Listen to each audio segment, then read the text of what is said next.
swatanghon gisado for today's merienda. At isang masarap na merienda na naman nga po mga kaprensi ang ating alutuin ngayong araw. At napakadali lang po talagang gumawa ng swatanghon gisado. Pwede nga rin po ninyo itong isama sa inyong handa pagka kayo ay may mga okasyon. At dahil nga po mga kaprensi ay tayo lang ang makain ay kaunti nga lang po ang ating alutuin. Dahil nga po ang aking inay ay nako ay nasa layasan na naman pero atirhan naman po natin siya. At nako ay baka pag hindi natin tinirhan ay nako ay magalit. Kaya nga po habang tayo'y nag-aisa din ay nakaisip tayong magluto ng ganaring merienda. Dahil nga po sa susunod na taon ay birthday ko na, in advance ko na nga lang po yung handa. Ay ho ho!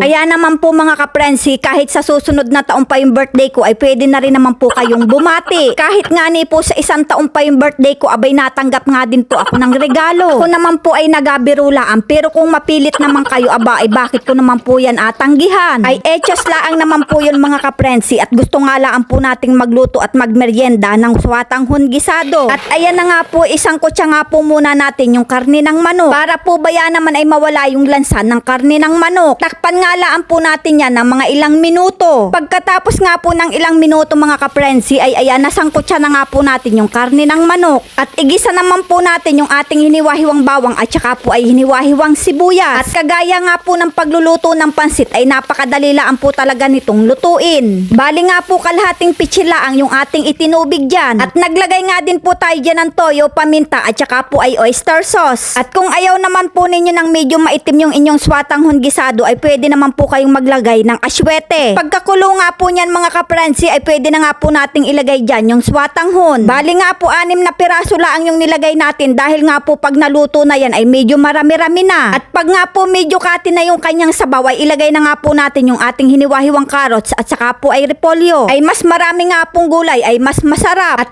atin na nga pong halu-haluin yan mga kaprensi dahil nga po yan maya-maya ay luto na. At pagkahalo nga lang po natin yan ay takpan nga lang po natin saglit yan dahil nga po yan ay aahunin din natin agad. At ayan na nga po mga kaprensi, pagkalipas ng ilang minuto ay luto na ang ating swatanghon gisado. Ay ahunin na nga po natin yan para nga po ay medyo half cook yung ating nilagay na gulay. Ay pagkaga na rin naman po ay talaga naman pong mapaparami na naman ang ating sakmal na rin. Kaya naman mga kaprensi, ano pang inaintay natin dyan? Sakmala na!